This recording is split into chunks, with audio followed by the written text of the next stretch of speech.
मैं हर रात अपनी गर्लफ्रेंड के पैरों पर बदबूदार कीचड़ लगा था, उस पे आधा किलो आटा छिड़का और फिर तुरंत सोने का नाटक करता था। और वो हर रात ठीक 2 बजे उठी, मेरा एक बाल तोड़ती और चुपचाप घर से निकल जाती। एक दिन मैंने उसके पैरों के निशानों का पीछा किया, मुझे लगा आज उसकी असलियत पता चल जाएगी। पर रास्ते में अचानक मैंने देखा कि एक बड़ा सा ट्रक एक छोटी सी बच्ची को टक्कर मारने वाला है। बिना सोचे समझे मैं आगे कूदा और उसे बचा लिया, पर इस चक्कर में मुझे ऐसी जोरदार टक्कर लगी कि मैं 10 मीटर दूर जा गिरा। मेरी सांसें उखड़ रही थी, दिल की धड़कन रुकने ही वाली थी कि अचानक मेरे दिमाग में एक बर्फीली रोबोटिक आवाज गूंज उठी, ding. Shen house system successfully bound. एक ही झटके में मेरे नाम के ब्लैक कार्ड में 100 ट्रिलियन फंड्स जमा हो गए। साथ ही मुझे गोल्डन आई स्किल मिल गई, जिससे मैं किसी भी चीज की असली कीमत और किसी का भी दिल पढ़ सकता था। और ऊपर से कुन फिस्ट ग्रैंड मास्टर स्किल की ताकत अलग। मेरी आंखें अचानक खुली, मेरा पूरा जिस्म एक ऐसी ताकत से भर चुका था जो मैंने पहले कभी महसूस नहीं की। मैं 5 किलोमीटर दूर से आती हुई एक मेबैक की आवाज भी साफ सुन सका था। 2 मिनट के अंदर वो काली मेबैक मेरे सामने आकर रुकी। कार से काले स्टॉकिंग्स पहने एक बेहद खूबसूरत औरत बाहर निकली और पागलों की तरह भीड़ की तरफ भागी। डुओ डुओ, डुओ डुओ, तुम कहाँ हो? जिस बच्ची को मैंने बचाया था वो रोते हुए उस औरत के गले लग गई। जब उसे तसल्ली हो गई कि डुओ डुओ ठीक है, तो उसने अपनी आंसू भरी आंखों से मेरी तरफ देखा। सर, डुओ डुओ को बचाने के लिए शुक्रिया। मैं सू ग्रुप की सू वैंकिंग हूँ। आपको जो चाहिए बताइए, अगर इसमें मेरी सारी दौलत भी लग जाए तो मुझे परवाह नहीं। मेरी गोल्डन आइज ने तुरंत उसकी डिटेल्स मेरे सामने खोल दी। 25 साल की सू वैंकिंग, सू ग्रुप की जनरल मैनेजर और 800 बिलियन से ज्यादा की नेटवर्थ। आज से पहले इस शहर में अपनी किस्मत बदलने का ये मेरे लिए सबसे बड़ा जैकपॉट होता, पर अब तो मेरे 100 बिलियन भी सू फैमिली के आगे बहुत छोटी रकम थे। मैंने बस शांति से उसे देखा, एक छोटा सा जरूरत नहीं बोला और उस बारिश वाली रात में गायब हो गया। सू वैंकिंग मुझे जाते हुए घूरती रही और अपने असिस्टेंट को सीधा ऑर्डर दिया, मुझे 3 मिनट में इसकी सारी डिटेल्स चाहिए। ये मेरा जान बचाने वाला है, मैं इसे ऐसे गायब नहीं होने दूंगी। घर लौटकर मैंने दीवार पर लगी उन 2 तस्वीरों को देखा। गोल्डन आइज का मेमोरी प्लेबैक चालू हुआ और मेरे दिमाग के फ्यूज उड़ गए। मेरे माँ बाप की मौत के पीछे और किसी का नहीं, मेरी उस डायन सौतेली माँ वैंग कुइफेन का हाथ था। और वो धोखेबाज चैन लू, वो हर रात चुपचाप बाहर निकलकर एक अमीर बाप के बेटे से मिलती थी। बहुत बढ़िया। मेरे चेहरे पर एक शैतानी मुस्कान आ गई। सबसे पहले उस वैंग कुइफेन का हिसाब बराबर करूंगा, फिर चैन लू और उसके उस अमीर आशिक को ऐसी औकात दिखाऊंगा कि उन्हें ऑर्डर डिलीवरी करने के लायक भी नहीं छोड़ूंगा। सीधा सड़क पर भीख मांगेंगे। अगले दिन सुबह सुबह मैं सीधा लिंग फैमिली के बंगले पर पहुंचा। अंदर घुसते ही चीज टूटने और वैंग कुइफेन के गुस्से से चीखने की आवाज आई। मत तोड़ो, मैं जल्दी उस लिंग चैन से पेपर्स पर साइन करवा लूंगी, तब ये बंगला मेरा होगा और मैं तुम्हारे पैसे लौटा दूंगी। एक जोरदार थप्पड़ की आवाज ने उसका रोना बंद कर दिया। मैंने दरवाजा धक्का देकर खोला। हमेशा घमंड में उड़ने वाली वैंग कुइफेन आज जमीन पर घुटन के बल गिरी थी। उसके गाल पर लाल थप्पड़ का निशान था। सामने जैंग चैंग का underground loan shark brother who बैठा था, जिसके पीछे 4 गुंडे स्टील पाइप पकड़े थे। मैं एकदम आराम से चलते हुए हॉल के बीच में चला गया। मुझे इग्नोर करते देख ब्रदर हु का गुस्सा आसमान छू गया और उसने मुझे थप्पड़ मारने के लिए हाथ उठाया। क्यों बे, तू ही है ना वो निकम्मा बड़ा बेटा? मैंने अचानक पलटकर उसे घूरा। गोल्डन आइज ने उसकी सारी कुंडली खोल दी। कॉम्बैट पावर 65, अंधविश्वासी, अजीब बीमारी और हर रात ठीक 12 बजे दिल का भयानक दर्द। मैं बिना हिले एकदम ठंडी आवाज में बोला, अगर तेरा हाथ मेरे चेहरे पर लगा तो इस जिंदगी में कभी चॉपस्टिक्स उठाने लायक नहीं बचेगा। और तेरा वो दिल का दर्द हर रात 12 बजे ठीक शुरू होता है ना? ब्रदर हु का हाथ हवा में ही जम गया। ये राज तो उसके गुंडे तक को नहीं पता था। उसकी आवाज कांपने लगी। तू तू भविष्य देख लेता है? मैंने उसकी बात का कोई जवाब नहीं दिया और सीधा टूटी हुई शेल्फ से अपनी माँ का लकड़ी का डब्बा निकालने चला गया। ब्रदर हु को डरता देख वैंग कुइफेन चिल्लाने लगी, ब्रदर हु, यही पहला वारिस है, इससे पेपर्स पर साइन करवा लो, ये घर तुम्हारा हो जाएगा। करोड़ का सवाल था। ब्रदर हु का डर गायब हो गया। उसने अपने गुंडों को इशारा किया, पकड़ लो इसे, अगर साइन ना करे तो इसकी एक उंगली काट देना। 4 गुंडे स्टील पाइप घुमाते हुए मेरी तरफ दौड़े। मैंने उनकी तरफ पीट करके एक लंबी सांस ली। क्या मुझे जबरदस्ती मारपीट पर मजबूर कर रहे हो? बात खत्म भी नहीं हुई थी कि मैंने घूमकर एक तेज साइड किक मारी। सबसे आगे आने वाला गुंडा सीधा ट्रक जैसी टक्कर खाकर 5 मीटर दूर दीवार पर जा चिपका और बेहोश हो गया। पूरे हॉल में मौत जैसा सन्नाटा छा गया। बाकी 3 गुंडों की तो वहीं ब्रेक लग गई और उन्होंने डर के मारे अपना थूक निकल लिया। मैंने आराम से अपनी माँ के डब्बे से धूल साफ की और घूमकर हैरान खड़ी वैंग कुइफेन को देखा। तुझे ये घर और लिंग फैमिली की प्रॉपर्टी चाहिए थी ना? ले, आज मैं तुझे देता हूँ। वो दंग रह गई। मैंने ब्रदर हु की तरफ देखकर एक मुस्कान दी और अपना ब्लैक कार्ड निकाल लिया। स्वाइप मशीन लाया है, पूरा 5 करोड़ 80 लाख स्वाइप कर ले। डिंग, ट्रांजैक्शन सक्सेसफुल। वैंग कुइफेन के आंख में पागलपन वाली खुशी चमकी। उसे लगा मैं कितना बड़ा बेवकूफ हूँ जो उसका कर्ज चुका रहा हूँ। वो तुरंत अकड़ती हुई चिल्लाई, लिंगचेन, चलो तू समझदार निकला। अब जब तूने पैसे दे ही दिए हैं तो हमारा हिसाब बराबर। अब निकल यहाँ से, ये घर अब पूरी तरह मेरा है। लेकिन अगले ही सेकंड मैंने उसे नरक के दर्शन करा दिए। किसने कहा मैंने तेरा कर्ज चुकाया है? मैंने उसे घूरते हुए कहा, ये पैसे मैंने तेरा कर्ज खरीदने के लिए दिए हैं, अब तू मेरी कर्जदार है। वैंग कुइफेन की मुस्कान वहीं जम गई। ब्रदर हु तुरंत गेम समझ गया और उसने अपना रंग बदल लिया। उसने डायन वैंग कोएफन को घूरते हुए कहा, वैंग बॉस, अब तेरे कर्जदार लिंग शाओ हैं। बोलिए लिंग शाओ, मैं आपके लिए क्या कर सकता हूँ? क्या ब्याज वसूलना शुरू करूँ? ब्रदर हु समझ गया था कि अब मेरा पल्लू पकड़ने में ही भलाई है। मैंने लकड़ी का डब्बा उठाया, दरवाजे पर रुका और वैंग कोएफन को आखिरी फरमान सुना दिया। सिर्फ 2 ऑप्शन दे रहा हूँ। पहला, अभी के अभी इस घर से निकल जा, एक कपड़ा भी साथ नहीं जाएगा। दूसरा, 3 दिन में पैसे लौटा दे। 1 सेकंड भी ऊपर हुआ तो फ्रॉड और पैसे गबन करने के केस में पुलिस बुलाऊंगा। फिर मैंने ब्रदर हु को देखा। अगर इसने टाइम पर पैसे नहीं दिए और तूने इसे फोर्स नहीं किया तो कैमरा फुटेजेस देकर तुझ पर इंटेंशनल इंजरी का केस ठोकूंगा। सारी उम्र जेल में सड़ोगे दोनों।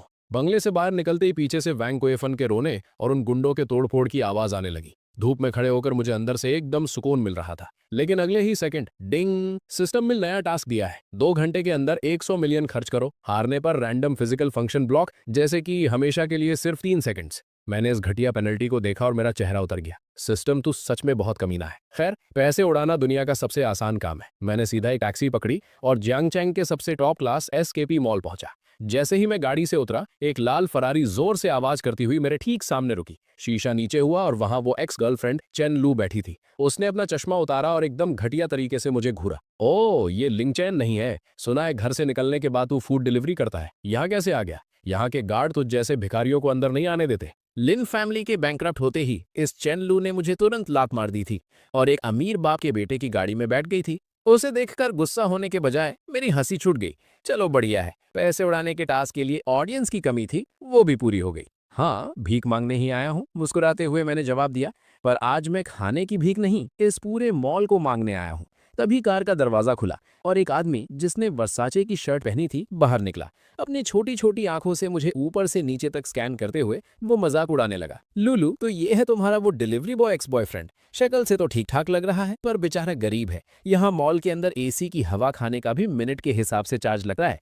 तेरी एक डिलीवरी के पैसे से तू 10 मिनट एसी की हवा खा पाएगा क्या? हंस हंस कर पागल होती हुई चेनलू ने उस आदमी का हाथ थाम लिया। लिन चेन, मिलो इनसे, ये मेरे नए हस्बैंड हैं, जैंग जी कियांग। इनकी फैमिली का बिल्डिंग मटेरियल्स का बिजनेस है और इनकी नेटवर्थ करोड़ों में है। जानबूझकर करोड़ों वर्ड पर जोर दिया गया। उसे मेरी आंखों में दर्द, गुस्सा और इंफीरियोरिटी कॉम्प्लेक्स देखने की उम्मीद थी, पर उसका प्लान फेल हो गया। मैं एकदम शांत खड़ा था। मेरी नजरें ऐसी थीं जैसे मैं 2 हवा के गुब्बारों को देख रहा हूँ। रास्ता छोड़, नॉर्मल आवाज में कहते हुए मेरे कदम आगे बढ़ गए। मेरा ये एटीट्यूड देखकर जैंग जी कियांग की ईगो हर्ट हो गई। आगे बढ़कर मेरा रास्ता रोकते हुए उसने मेरा कंधा पकड़ने के लिए हाथ बढ़ाया। जैसे ही उसका हाथ मुझे टच करने वाला था, मेरी आंखों में गोल्डन चमक आई। उसका सारा कच्चा चिट्ठा मेरे सामने खुल गया। टारगेट जैंग जी कियांग, आइडेंटिटी एक नकली अमीर, बाहर से शेर अंदर से ढेर, करंट गियर वर्साचे शर्ट, एक नकली रिचर्ड मिल वॉच जिसमें सस्ती मशीन लगी है और ओरिजिनल बेल्ट। फाइनेंशियल स्टेटस ये था कि क्रेडिट कार्ड्स की लिमिट खत्म हो चुकी है, उधार लेकर उधार चुका रहा है।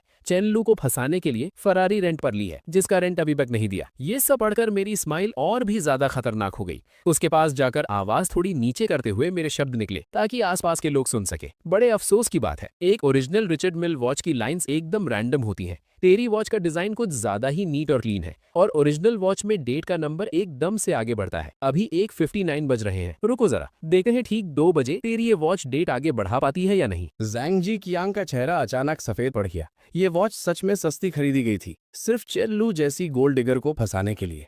पर उसने सपने में भी नहीं सोचा था कि एक डिलीवरी बॉय एक ही नजर में इसकी पोल खोल देगा। तो बकवास कर रहा है, मेरी वॉच एकदम ओरिजिनल है, तुझे कुछ नहीं पता। डर के मारे उसने अपना हाथ छुपा लिया। घबराकर चेनलू को खींचते हुए वो हड़बड़ाया, लुलू, इस पागल के मुंह मत लगो, चलो अंदर चलते हैं, मैं तुम्हें हरमीज का बैग दिलाता हूँ। ये बोलकर वो मॉल के अंदर भागने लगा। वैसे भी मुझे अंदर जाकर कुछ खरीदना ही था, चलो साथ चलते हैं। मैं भी बड़े आराम से अपने हाथ जेब में डालकर उनके पीछे पीछे चलने लगा। ये एसकेपी मॉल है, अगर तू यहाँ से एक मोजे का जोड़ा भी खरीद लेना तो मैं यहीं खड़ा होकर उसे खा जाऊंगा। जैंग जी कियांग रुका और फुल मजाक उड़ाते हुए चिल्लाया, आपने इस बात को याद रखना। घूमने वाले दरवाजे से होते हुए मेरी मॉल में एंट्री हुई। एसकेपी मॉल के ग्राउंड फ्लोर पर दुनिया के सबसे टॉप लग्जरी ब्रांड्स थे। ठंडी एसी की हवा और महंगे परफ्यूम्स की खुशबू आ रही थी। Welcome to Patek Philippe, gate पर खड़ी वेलकम गर्ल ने बो किया। पर जैसे ही उसकी नजरें जैंग जी कियांग और चेनलू पर पड़ी, उसकी आंखें चमक उठीं और उसकी स्माइल थोड़ी और चौड़ी हो गई। सर, मैम, स्वागत है। अपनी बेइज्जती का बदला लेने के लिए जैंग जी कियांग ने जानबूझकर जोर से आवाज लगाई, तुम्हारी दुकान की सबसे महंगी वॉच निकालो, मैं अपनी गर्लफ्रेंड को दिलाना चाहता हूँ। आंखों ही आंखों में मुझे ताना मारते हुए उसके शब्द गूंजे, क्यों बे डिलीवरी बॉय, एसी की ठंडी हवा खाने अंदर आ ही गया? ध्यान से, कहीं गलती से किसी ग्लास काउंटर से टकरा गया ना तो खुद को बेचकर भी पैसे नहीं चुका पाएगा। शोरूम के सारे सेल्स वालों ने तुरंत जैंग जी कियांग को घेर लिया और मैं बिल्कुल अकेला साइड में खड़ा था। सिर्फ एक नई इंटर्न लड़की जिसके सीने पर ट्रेनी का बैज लगा था, उसने हिचकिचाते हुए मुझे एक ग्लास पानी लाकर दिया। हेलो सर, मैं आपकी क्या मदद कर सकती हूँ? अगर आप सिर्फ देखना चाहते हैं तो भी कोई बात नहीं। उस लड़की की आंखें एकदम साफ थीं। उसने मेरे कपड़ों को देखकर मुझे जज नहीं किया। मैं यहाँ देखने नहीं आया। थोड़ा पानी पीकर मैंने इत्मीनान से जवाब दिया। सुना सबने, वो देखने नहीं आया। मैंने पहले ही कहा था ये बस एसी की ठंडी हवा खाने अंदर घुसा है। सिक्योरिटी कहाँ है? ऐसे लोगों को अंदर घुसने ही क्यों दिया? चैन लू के जोरदार ताने गूंजने लगे। एक पुरानी और घमंडी सेल्स वुमेन मेरे पास आई और रुखी आवाज में उसकी झिड़की सुनाई दी। सर, अगर आपको कुछ खरीदना नहीं है तो प्लीज हमारा टाइम वेस्ट मत कीजिए। वहाँ कोने में बैठने की जगह है। उस औरत को पूरी तरह इग्नोर करते हुए मेरा रुख उस नई इंटर्न लड़की की तरफ हुआ। एक हल्की सी मुस्कान के साथ शोरूम के ठीक बीच में रखी हुई स्काई मून और उसके बगल में रखी पूरी की पूरी नॉटलेस वॉचेस की ट्रे की तरफ मैंने इशारा कर दिया। ये स्काई मून और ये पूरी की पूरी ट्रे, मुझे ये सब चाहिए। पूरे शोरूम में एकदम मौत जैसा सन्नाटा छा गया। लुलू, तुमने सुना? जैंग जीजियांग पागलों की तरह हंसने लगा। इसने बोला इसे सब चाहिए। ये सब मिलाकर कम से कम 2 करोड़ से ऊपर होगा। सच बता, तू डिलीवरी करते करते पागल हो गया है ना? सर, कृपया मजाक मत कीजिए। ये पैटेक फिलिपे है, कोई सब्जी मंडी नहीं। अगर आपने आगे कोई भी बकवास की तो मैं सिक्योरिटी को बुला लूंगी। उस सीनियर सेल्स वुमेन का चेहरा गुस्से से काला पड़ गया। उसे लगा मैं वहां बस तमाशा करने आया था। सर, वो स्काई मून 6102P की कीमत 2.8 मिलियन है और उसके लिए वीआईपी वेटिंग लिस्ट में नाम होना जरूरी है, जिसका पहले बैकग्राउंड चेक होता है। वो नई इंटर्न लड़की भी बुरी तरह डर गई थी और हकलाते हुए मुझे समझाने की कोशिश कर रही थी। Background check? मैंने अपनी उस सस्ती जीन्स की जेब में हाथ डाला और एक काले रंग का कार्ड बाहर निकालकर आराम से ग्लास काउंटर पर रख दिया। जाओ, स्वाइप करो। पासवर्ड 6 बार 8 है। अगर पेमेंट फेल हुई तो मैं इस पूरे ग्लास काउंटर को चबा जाऊंगा। मेरी आवाज बिल्कुल नॉर्मल थी, पर उसमें एक ऐसा दबाव था जिससे कोई इग्नोर नहीं कर सकता था। उस इंटर्न लड़की ने डर से कांपते हुए हाथों से वो कार्ड उठाया और मदद के लिए अपने स्टोर मैनेजर की तरफ देखा। स्टोर मैनेजर एक काफी दुनिया देखा हुआ आदमी था। वो पिछले कुछ देर से मुझे ही ऑब्जर्व कर रहा था। जैसे ही उसकी नजर उस काले कार्ड पर पड़ी, उसकी आंखें फटी की फटी रह गईं। वो तो legendary Centurion infinite black gold card है। नहीं, इसका मटेरियल तो ब्लैक गोल्ड कार्ड से भी ज्यादा हाई क्लास लग रहा है। ये तो दुनिया में सिर्फ 10 लोगों के पास होने वाला सुप्रीम ड्रैगन कार्ड है। मैनेजर की आवाज बुरी तरह कांप रही थी और डर के मारे उसकी आवाज फट भी गई थी। रुको, पीओएस मशीन इधर लाओ, मैं खुद अपने हाथों से स्वाइप करूंगा। बहुत बढ़िया एक्टिंग है, करते रहो नाटक। किसी सस्ते हेयर सैलून का वीआईपी कार्ड उठा लाया है और इनको बेवकूफ बना रहा है। जैंग जीजियांग अभी भी मजाक उड़ा रहा था। पेमेंट सक्सेसफुल हो गई और पीओएस मशीन से जो लंबी सी बिल की रसीद निकली वो इस वक्त किसी ऊपर वाले के फैसले की तरह लग रही थी। मैनेजर ने बिल पर प्रिंट हुए उन जीरो की लंबी लाइन को देखा तो उसका दिमाग चक्कर खा गया। उसके पैर कांपने लगे और वो बस मेरे आगे घुटनों पर गिरने ही वाला था। रिस्पेक्टेड सर, 28.5 मिलियन की पेमेंट सक्सेसफुल हो चुकी है। हम इन सारी वॉचेस को अभी आपके लिए पैक करवा देते हैं। सर, क्या आप चाहेंगे कि हम इनको आपके घर पे डिलीवर कर दें? मैनेजर ने अपने दोनों हाथों से वो ब्लैक कार्ड उठाया, पूरा झुककर बाव किया और एकदम अपनी औकात दिखाते हुए पूछा, कोई जरूरत नहीं है। मैंने उस 2.8 मिलियन वाली स्काई मून वॉच को आराम से उठाया और अपनी कलाई पर पहन लिया। बाकी सबको किसी शॉपिंग बैग में भर दो, मैं इन्हें अपने हाथ में ही ले जाऊंगा। बैग में? मैनेजर का दिमाग ही हैंग हो गया। करोड़ों की वॉचेस और एक आम से शॉपिंग बैग में भरकर ले जानी है।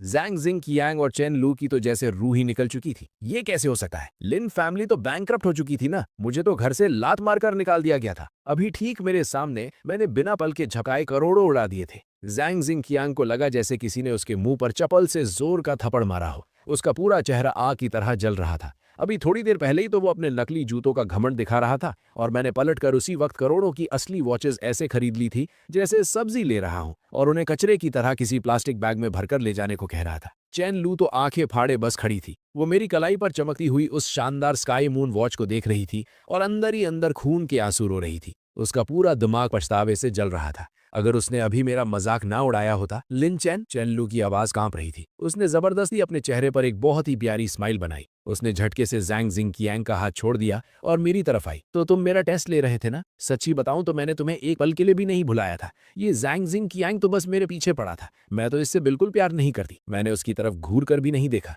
मेरे मुंह से बस एक वर्ड निकला, हट। उसके बाद मैंने उन करोड़ों की वॉचेस से भरे शॉपिंग बैग को उठाया जैसे कोई कचरे की पन्नी उठा रहा हो। अभी यहाँ किसी ने मेरे मोजे खाने की बात की थी ना। मेरी नजरें उस जैंग जिंग कियांग पर गड़ गईं जिसका चेहरा डर के मारे मौत की तरह सफेद पड़ चुका था। जैंग जिंग कियांग फौरन एक कदम पीछे हटा और उसकी पीठ ग्लास काउंटर से जा टकराई। तू क्या करना चाहता है? मेरे पापा बहुत बड़े। मुझे तेरे पापा में कोई इंटरेस्ट नहीं है। मैं पलटकर बाहर निकलने लगा। चलते चलते मैं उस घमंडी और एटीट्यूड दिखाने वाली सीनियर सेल्स वोमन के ठीक पास रुका। मेरे रुकते ही उसकी रूह कांप उठी। ये बिल? मैंने उस नई इंटर्न लड़की की तरफ इशारा किया। इस पूरी सेल का कमीशन इस लड़की के खाते में डालना। और तू, मैं दोबारा जब भी इस शोरूम में आऊं मुझे तेरी ये शक्ल यहाँ नहीं दिखनी चाहिए। मैनेजर फौरन इशारा समझ गया। बिल्कुल सर, इसको मैं अभी फायर कर रहा हूँ। मैनेजर फिर उस इंटर्न की तरफ मुड़ा। शाओलियू, जल्दी से सर को थैंक यू बोलो। आज की इस एक सेल के कमीशन से तू आराम से चैंग चैंग शहर में अपना एक नया फ्लैट खरीद सकी है। पचैक फिलिप के शोरूम से बाहर निकलकर मैंने अपने सिस्टम का डैशबोर्ड चेक किया। पता चला 28.5 मिलियन खर्च हो चुके हैं, 17.5 मिलियन बचे हैं और टाइम सिर्फ 1 घंटा 20 मिनट बचा है। मैं सीधा बगल वाले अरमानी के फ्लैगशिप स्टोर में घुसा। इस फ्लोर पर जितने भी नए सीजन के कपड़े हैं मुझे सारे चाहिए। हर एक आइटम के 3 पीस निकालना। बगल में गुची के जो limited edition crocodile leather bags हैं वो लेकर आओ, मैं उनमें अपने कपड़े भरूंगा। लमेयर के स्किन केयर का पूरा सेट, ऐसे 100 सेट पैक करो। मैं अपने डिलीवरी वाले भाइयों को दूंगा हाथ साफ करने के लिए। मैं एक के बाद एक हर लग्जरी स्टोर को पूरी तरह लूट रहा था। मैंने एक बार भी किसी चीज का प्राइस नहीं देखा। मेरे मुंह से सिर्फ 2 ही वर्ड्स निकल रहे थे, स्वाइप करो और पैक करो। मॉल का जनरल मैनेजर खुद अपने साथ 20 सिक्योरिटी गार्ड्स लेकर मेरे पीछे चल रहा था, जिनका सिर्फ एक ही काम था, मेरे शॉपिंग बैग्स उठाना। जैंग जिची कैंग और चेन लियू 2 भूले हुए जोकर्स की तरह हैरान परेशान मेरे पीछे आ रहे थे। इसके पास इतना पैसा कहां से आया? चेन लियू के नेल्स गुस्से से उसकी हथेलियों में गड़ गए थे। उसकी आंखें लाल हो चुकी थीं। पक्का किसी 2 नंबर का पैसा होगा। मैं अभी इसकी पुलिस में कंप्लेंट करता हूँ। जैंग जिची कैंग दांत पीस रहा था। अचानक मॉल के स्पीकर पर अनाउंसमेंट्स गूंजने लगी। अटेंशन प्लीज डियर कस्टमर्स, आज एसकेपी मॉल आधे घंटे पहले बंद किया जा रहा है। हमारे एक बहुत ही वीआईपी गेस्ट ने टॉप फ्लोर पर बने स्काई गार्डन रेस्टोरेंट को पूरी तरह बुक कर लिया है और famous piano master mister Lang Lang को लाइव परफॉर्मेंस के लिए इन्वाइट किया गया है। पूरे मॉल में हल्ला मच गया। मैं 2nd फ्लोर के एस्केलेटर के पास खड़ा था। मेरे होठों पर एक स्माइल थी। ये भी सिस्टम का दिया हुआ एक कंजम्पशन टास्क था। सिर्फ इस एक सर्विस फी में मैंने आराम से 5 मिलियन उड़ा दिए थे। मैंने सिस्टम के डैशबोर्ड पर देखा, टास्क पूरी तरह कंप्लीट हो चुका था। Current spent amount 100.5 million. System ने बताया कि फर्स्ट स्प्लर्ज अचीवमेंट अनलॉक हो चुका है। रिवॉर्ड में मुझे 10 टाइम्स कैशबैक मिला और 1 बिलियन मेरे अकाउंट में जमा हो गए। साथ ही एसकेपी मॉल के 51% शेयर्स की ओनरशिप पेपर्स ऑफिशियली वैलिड हो चुके थे। मेरी अट्रैक्शन और फिटनेस दोनों बढ़ चुकी थी। मैं 1 सेकंड के लिए वहीं रुक गया। एसकेपी अब मेरा हो चुका था। मॉल के जनरल मैनेजर को जैसे ही फोन आया, उसके चेहरे का रंग सफेद पड़ गया। वो भागता हुआ ठीक मेरे सामने आया और मेरे आगे घुटनों पर बैठ गया। बॉस, मुझे माफ कर दीजिए, मुझे पता नहीं था कि आप खुद यहाँ आए हैं। मैं एसकेपी का जनरल मैनेजर वैंग दाहाई हूँ। सर, आपने ऑफिशियली हमारी कंपनी के 51% शेयर्स खरीद लिए हैं। अब से यहाँ वही होगा जो आप कहेंगे। उसके इस तरह घुटनों पर बैठने से आसपास के सभी लोग शौक से पगला गए। जैंग जी कैंग तो डर के मारे वहीं जमीन पर गिर पड़ा। मैंने घुटनों पर बैठे वांग दाहाई को देखा और हल्के से सिर हिलाया। उठो, अगर मैं सच में यहाँ का बॉस हूँ तो मैं अपना पहला ऑर्डर देता हूँ। मैंने अपनी उंगली ठीक थोड़ी दूर बैठे जैंग जी कैंग और चेन लू की तरफ पॉइंट की। ये दोनों मेरी शॉपिंग का मूड खराब कर रहे हैं। इन्हें उठाकर बाहर फेंक दो और आज के बाद एसकेपी ब्रांड के अंदर आने वाले किसी भी मॉल में इन दोनों की एंट्री बैन है। और हाँ, उस आदमी के हाथ में जो वो नकली वॉच है वो मुझे चुभ रही है, उतरवाओ उसे। वांग दाहाई तुरंत खड़ा हुआ। सिक्योरिटी, पकड़ो इन दोनों को। 20 सिक्योरिटी गार्ड्स भेड़ियों की तरह उन दोनों पर टूट पड़े। नहीं लिन चेन, तुम मेरे साथ ऐसा नहीं कर सके। मैं तुम्हारी लूलू हूँ जिससे तुम सबसे ज्यादा प्यार करते थे। चेन लू चीखती चिल्लाती रही जब गार्ड्स उसे उठाकर बाहर खींच रहे थे। छोड़ दो मुझे, मेरे पापा तुम्हें नहीं छोड़ेंगे। जैंग जी कैंग अभी भी चिल्ला रहा था। अगले ही सेकंड उसको जमीन पर पटक दिया गया। उसके हाथ से नकली वॉच जबरदस्ती निकलवाई गई और एक गार्ड ने अपने जूतों से उस वॉच को कुचल दिया। उन दोनों की चीखने की आवाजें धीरे धीरे दूर होती गईं। मैं एस्केलेटर के सबसे टॉप पर खड़ा था और नीचे अपने इस एम्पायर को देख रहा था। मेरा फोन रिंग हुआ। एक अनजान नंबर था। हेलो, क्या मेरी बात लिन चेन से हो रही है? मैं सू वांकिंग बोल रही हूँ। फोन के दूसरी तरफ से एक हंडी पर थकी हुई आवाज आई। मुझे अभी पता चला कि आपने एसकेपी मॉल खरीद लिया है। मैं इस वक्त एसकेपी के ठीक नीचे एक कॉफी शॉप में बैठी हूँ। हमारी कंपनी के कुछ रिलेशंस हैं जिसके बारे में मैं आपसे बात करना चाहती थी। क्या आप मुझसे मिल सकते हैं? सू वांकिंग। मेरी भौएं ऊपर उठी। तो ये पूरे टाइम यही थी? हाँ जरूर, मुझे भूख भी लग रही है पर मुझे कॉफी पीने का शौक नहीं है। मेरा मन माला टांग खाने का कर रहा है। तो सू मैडम, क्या आप चलेंगी मेरे साथ? फोन पर 3 सेकंड का सन्नाटा छा गया। ठीक है, अगर आप मिलने को तैयार हैं तो आप जो खिलाएंगे मैं खा लूंगी। मैंने फोन काट दिया और मेरे चेहरे पर स्माइल आ गई। लगता है आगे का खेल और मजेदार होने वाला है। जियांगशेंग शहर की रात एकदम काली थी। पुराने शहर की होंगसिंग स्ट्रीट का शोर उस अंधेरे को चीर रहा था। एक वीआईपी नंबर वाली रोल्स रॉयस फैंटम वहां आकर रुकी, जैसे कोई राजा किसी गरीब बस्ती में घूमने आ गया हो। उसने आराम से कचरे वाले रास्ते को क्रॉस किया और एक माला टांग की दुकान के सामने आकर खड़ी हो गई। गाड़ी का दरवाजा खुला और सू वांकिंग बाहर आई। मैं सड़क किनारे एक सस्ती सी लाल रंग की प्लास्टिक कुर्सी पर बैठा था। मेरे हाथ में यूज एंड थ्रो वाली चॉपस्टिक्स थीं जिन्हें मैं अलग कर रहा था। मेरे ठीक बगल में एसकेपी मॉल से खरीदे हुए महंगे शॉपिंग बैग्स कचरे की तरह जमीन पर पड़े थे। क्यों सू मैडम, जगह थोड़ी गंदी लग रही है क्या? मैंने अपने सामने रखी कुर्सी को फूंक मारकर थोड़ा साफ किया। बैठ जाओ, यहाँ के बीफ मीटबॉल्स पूरे जियांगशैंग में सबसे फेमस है। सू वॉन्किंग ने गहरी सांस ली, अपनी ड्रेस को नजाकत से पकड़ा और ठीक मेरे सामने बैठ गई। उसकी पीठ एकदम सीधी थी। मिस्टर लिन, आप सच में बहुत अजीब इंसान हैं। सू वॉन्किंग मुझे ऐसे देख रही थी जैसे मुझे पढ़ने की कोशिश कर रही हो। मुझे तो लगा था कि एसकेपी मॉल खरीदने वाला आदमी खाना खाने के लिए किसी 5 स्टार जगह की डिमांड करेगा। पैसा इसलिए होता है ताकि इंसान फ्री रह सके, इसलिए नहीं कि पैसा उसे अपना गुलाम बना ले। मैंने मेन्यू कार्ड उसकी तरफ सरका दिया। लो ऑर्डर करो सू मैडम, याद है ना, आज बिल तुम दोगी। सस्ता देखकर ऑर्डर करने में शर्म मत करना। सू वॉन्किंग ने उस मेन्यू कार्ड को देखा जिस पर 2 रुपया और 1 रुपया लिखा था। उसको अजीब लग रहा था। उसने मेरी पूरी डिटेल निकलवाई थी। उसकी रिपोर्ट बता रही थी कि ठीक 20 घंटे पहले यही लड़का बारिश में भीगकर 2 रुपए के लिए डिलीवरी कर रहा था और अब ये ठीक सामने बैठा है और इसका ऑरा इतना गहरा है कि वो तक इसको समझ नहीं पा रही थी। आप अपने हिसाब से कुछ भी ऑर्डर कर दीजिए। सू वॉन्किंग ने मेन्यू वापस रख दिया और सीधा मेरी आंखों में देखकर बोली, मिस्टर लिन, अब हम काम की बात करते हैं। पहला, जो आपने डुओ की जान बचाई, और दूसरा, आपने जो अभी एसकेपी मॉल को टेक ओवर किया है। मैंने अपने होठों पर एक उंगली रखी। खाते वक्त बिजनेस की बातें नहीं करते। आंटी, 2 बड़ी बोल लाना, थोड़ा तीखा और विनेगर दबा के डालना। आई बेटा, वाह शियाओ चैन, आज तो तू अपनी गर्लफ्रेंड को साथ लाया है। बड़ी सुंदर बच्ची है। फैट आंटी 2 बड़े बड़े बोल पकड़े हुए आई। बच्ची थोड़ी दुबली लग रही है, इसको दबा के खिलाओ। आज का खाना मेरी तरफ से। सू वॉन्किंग का चेहरा कान तक लाल हो गया। उसने जल्दी से हाथ हिलाकर मना किया, नहीं नहीं, मैं तो इसकी, ये मेरी उधार मांगने वाली बैंक मैनेजर है। मैंने हंसते हुए आधी बात पूरी कर दी और उसके बोल में थोड़ा और विनेगर डाल दिया। खाकर देखो, इस दुकान के तीखे खाने की असली जान इस विनेगर में ही है। मेरे इस मजाक से सू वॉन्किंग की बिजनेस वाली टेंशन आधी वहीं खत्म हो गई। उसने थोड़ी हिचकिचाहट के साथ चॉपस्टिक से कैबेज का पता उठाया और अपने मुंह में रखा। तीखा, गरम और खट्टा, इन सारे टेस्ट्स ने उसे इतनी जोर से झटका दिया कि उसको बुरी तरह खांसी आ गई और आंखों से पानी निकल आया। आराम से खाओ, कोई पीछे नहीं भाग रहा तुम्हारे। मैंने उसे टिश्यू पेपर निकाल कर दिया। सू वॉन्किंग ने टिश्यू पेपर लिया और जल्दी से अपने होठ साफ किए। उस एक पल के लिए उसके ऊपर जो एक स्ट्रिक्ट और ठंडी सीईओ का कवच था वो टूट गया और उसके अंदर की आम औरत बाहर आ गई। लिन चैन, सू वॉन्किंग ने अचानक आवाज नीचे करके मुझे बुलाया। थैंक यू, सिर्फ डुओ की जान बचाने के लिए नहीं, बल्कि एसकेपी मॉल के लिए। असली बात यह है कि एसकेपी मॉल पिछले काफी टाइम से हमारी कंपनी के एडवर्टाइजमेंट कॉन्ट्रैक्ट्स रोके बैठा था। अगर तुम आज एसकेपी को अपने अंडर ना लेते तो शायद सू ग्रुप का अगले महीने होने वाला प्रोडक्ट लॉन्च फेल हो जाता। मैं मजे से बीफ मीट बॉल्स चबा रहा था और उसी वक्त मैंने अपनी गोल्डन आईज को ऑन कर दिया। मेरी नजर सू वैंकिंग के चेहरे के आर पार हो गई और उसके सिर के ठीक ऊपर लाल रंग में डिटेल्स आने लगी। टारगेट सू वैंकिंग, आइडेंटिटी सू ग्रुप की president, current status extreme depression और आखिरी सांस पर अटकी हुई। कोर क्राइसिस, पहला, पैसों की भयंकर कमी, राइवल कंपनी टियनशंग कैपिटल ने ट्रैप बिछाया है जिससे 800 मिलियन का कर्जा है।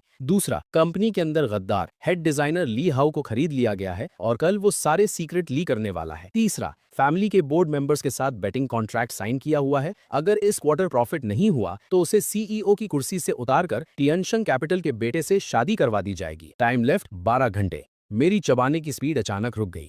बहुत बुरी हालत है। ये कहां से सीईओ लग रही है? इसकी हालत तो ऐसी है जिसे सब नोच खाना चाहते हैं। मैंने अपनी चॉपस्टिक्स नीचे रखी और उसे आधी स्माइल के साथ देखा। सू मैडम, बुरा मत मानना, पर जहां तक मुझे लगता है आपकी सबसे बड़ी टेंशन एसकेपी मॉल का इवेंट नहीं है। मुझे लगता है आपकी कंपनी के अकाउंट में इस वक्त इतने पैसे भी नहीं है कि आप एडवांस रेंट भी चुका सकें। सू वैंकिंग के हाथ में पकड़ी हुई चॉपस्टिक्स बुरी तरह कांप उठी। एक मीट बॉल वापस उसके बोल में गिरा जिससे लाल पानी उछलकर उसके हाथ पर गिरा, पर उसे उसकी कोई फिक्र नहीं थी। उसकी आंखें फट चुकी थीं और वो मुझे घूर रही थी। तुम्हें ये सब कैसे पता? मैंने उसकी आंखों में आंखें डालकर बोला, मैं कोई बिजनेस स्पाई नहीं हूँ। तुम्हारी कंपनी की हालत एकदम टॉप सीक्रेट है। ये सिर्फ तुम्हें और तुम्हारे फाइनेंस डायरेक्टर को पता है। यहाँ तक कि तुम्हारे वाइस प्रेसिडेंट को भी इसकी भनक नहीं है। पर मैं तुम्हारा दुश्मन नहीं, तुम्हारा जान बचाने वाला दोस्त हूँ। मैंने एक टिश्यू पेपर उठाया और बड़े आराम से उसका हाथ पकड़कर उसके पैरों पर गिरी वो तेल की बूंदें साफ करने लगा। उसकी उंगलियां थोड़ी गर्म थी और जैसे ही मेरा हाथ उसकी ठंडी स्किन से टकराया, सू वैंकिंग को एक झटका सा लगा, पर उसने अपना हाथ पीछे नहीं खींचा।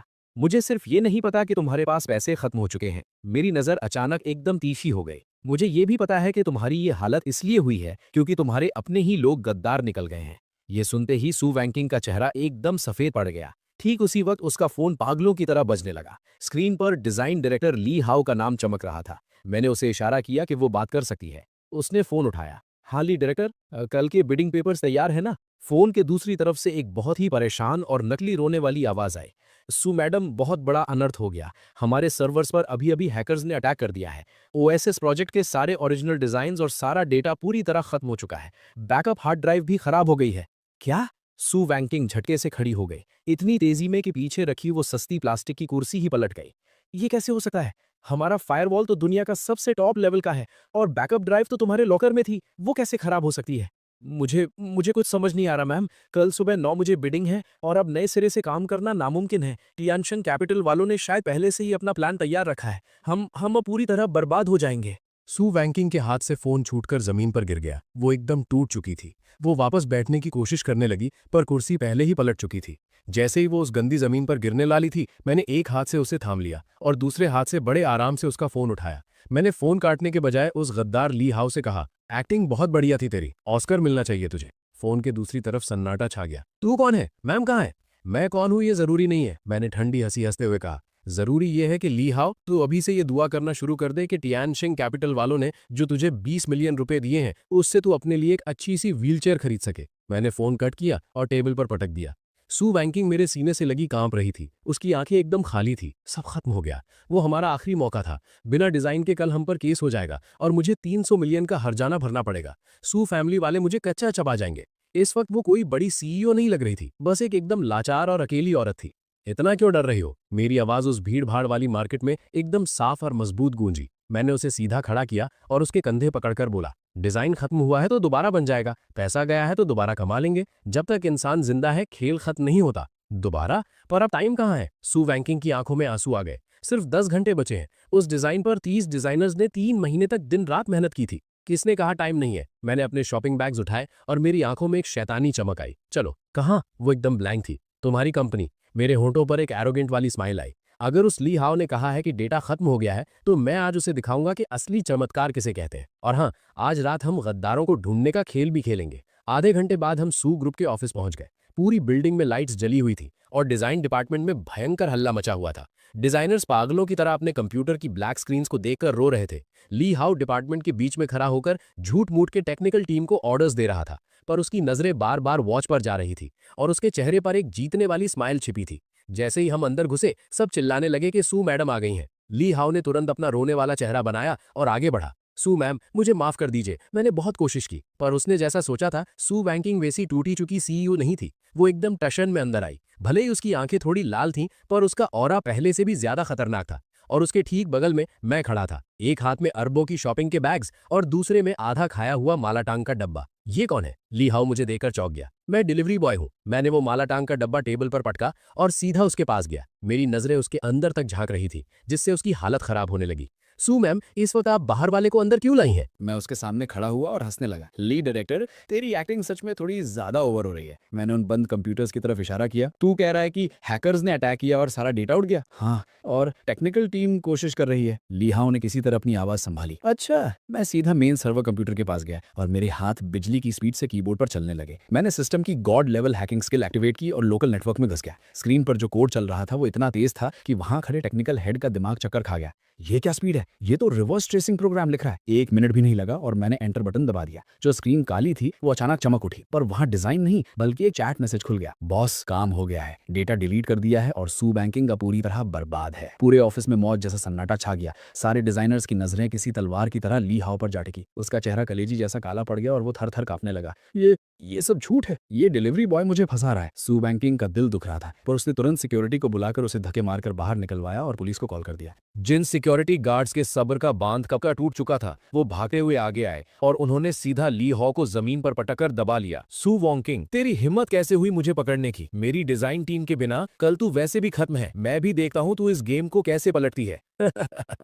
जब ली हाउ को घसीट कर बाहर ले जाया जा रहा था, तब भी वो किसी पागल की तरह हंस रहा था। सच में इस गद्दार को पकड़कर दिल को ठंडक तो मिली थी, पर डिजाइन तो सच में खत्म हो चुके थे। ऑफिस के अंदर वापस एक मायूसी भरी शांति छा गई। वो टेक्निकल हेड की डरी हुई आवाज गूंजी, भाई, जब आपने कैमरास रिकवर कर लिए तो क्या डिजाइन भी वापस आ सकते हैं? नाम इस सिर हिलाते हुए मेरे होठों से निकला, उसने फिजिकल हार्ड ड्राइव को डिस्ट्रॉय किया है, वो वापस नहीं आएगा। सबका दिल एकदम गड्ढे में गिर गया। पर फिर मीटिंग टेबल की मेन कुर्सी पर आराम से बैठकर मैंने अपना बचा हुआ मालातांग का डब्बा खोला। बड़ी बेफिक्री से मेरे शब्द गूंजे, वो कचरा डिजाइन्स अगर बर्बाद हो गए तो अच्छा ही हुआ। उन चीजों को लेकर बिडिंग में जाना बस अपनी बेइज्जती करवाना होता। आप क्या बोल रहे हैं? डिजाइन डिपार्टमेंट के असिस्टेंट का गुस्सा भड़क उठा। वो हमारी 3 महीने की मेहनत थी। उन गुस्से से भरे लोगों को नजरअंदाज करते हुए मेरी निगाहें सू वॉन्किंग पर जाकर टिक गईं। कोई ड्राइंग पेन और पेपर है? 1 सेकंड के ठहराव के बाद बिना सोचे उसने अपना टैबलेट और टच पेन आगे बढ़ा दिया। तुम क्या करने वाले हो? पेन को उंगलियों के बीच बड़ी सफाई से घुमाते ही ठीक उसी वक्त दिमाग में सिस्टम की दुकान वापस खुल गई। सिस्टम का नोटिफिकेशन आया कि मुझे गॉड लेवल प्रॉब्लम सॉल्व करनी है। सामान खरीदने का ऑप्शन चमका। फ्यूचर के टॉप एडवर्टाइजिंग और क्रिएटिव डिजाइन्स 2035 एडिशन, कीमत 10 मिलियन। क्या खरीदना चाहते हैं? मैंने हाँ सिलेक्ट किया। अचानक आंखों में ऐसे रंग,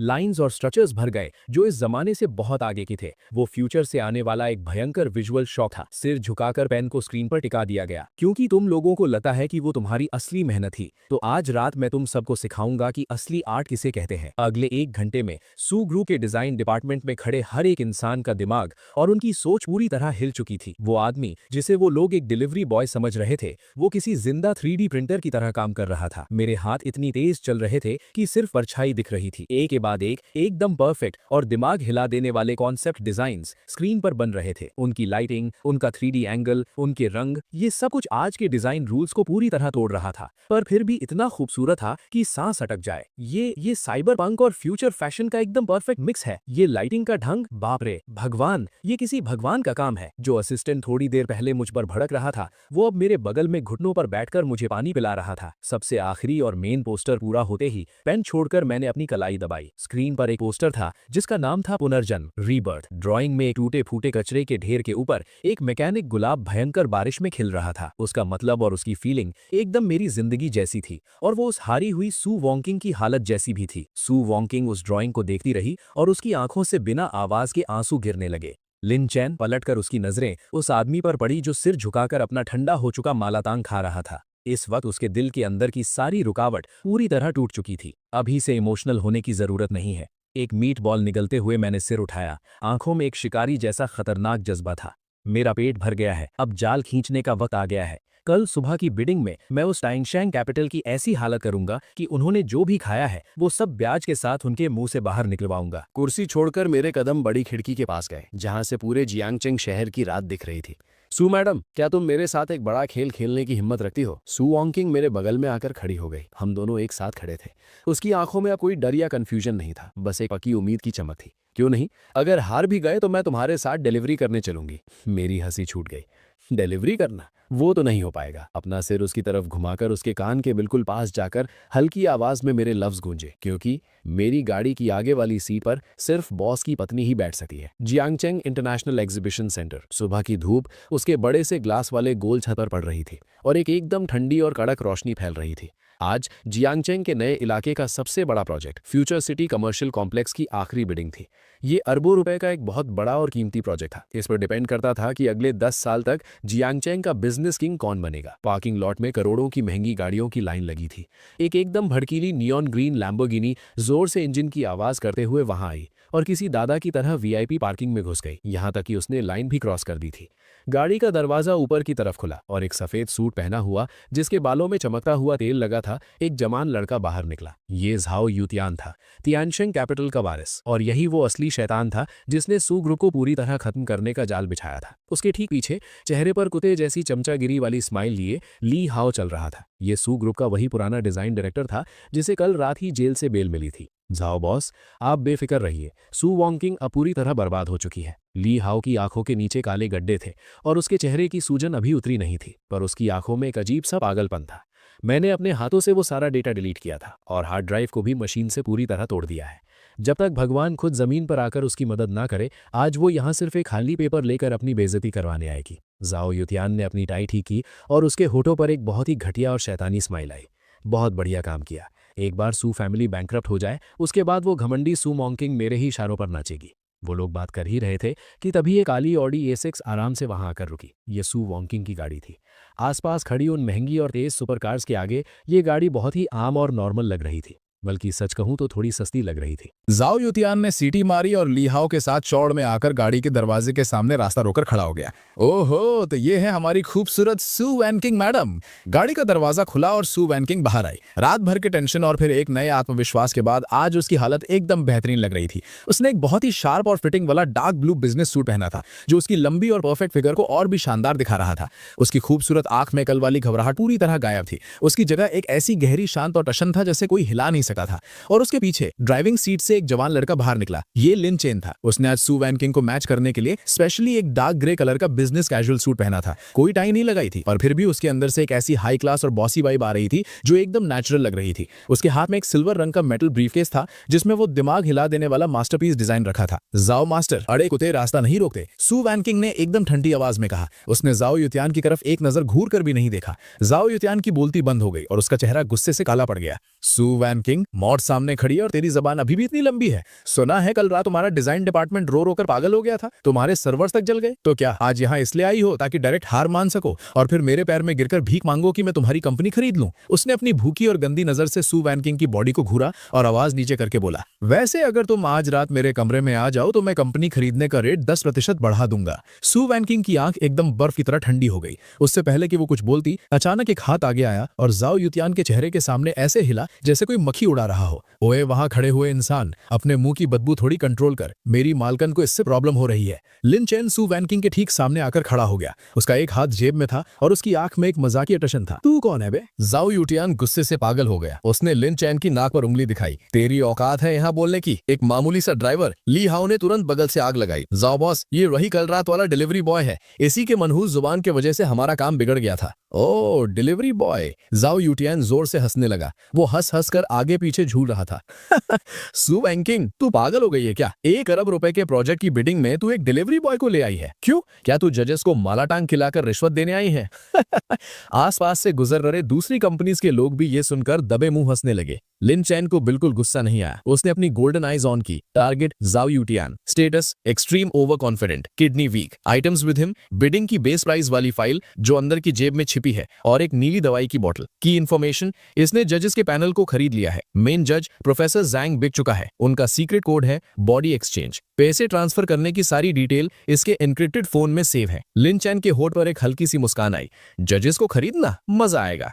जाओ मास्टर हो ना तुम। लिन चैन एक कदम आगे बढ़ा। वो जाओ युतियान के कान के बिल्कुल पास गया और इतनी आवाज में बोला जो सिर्फ उन दोनों को सुनाई दे। कल रात जो मर्दानगी बढ़ाने वाली दवाई खाई थी वो शायद एक्सपायर हो चुकी थी ना। तेरा माथा पूरा काला पड़ रहा है।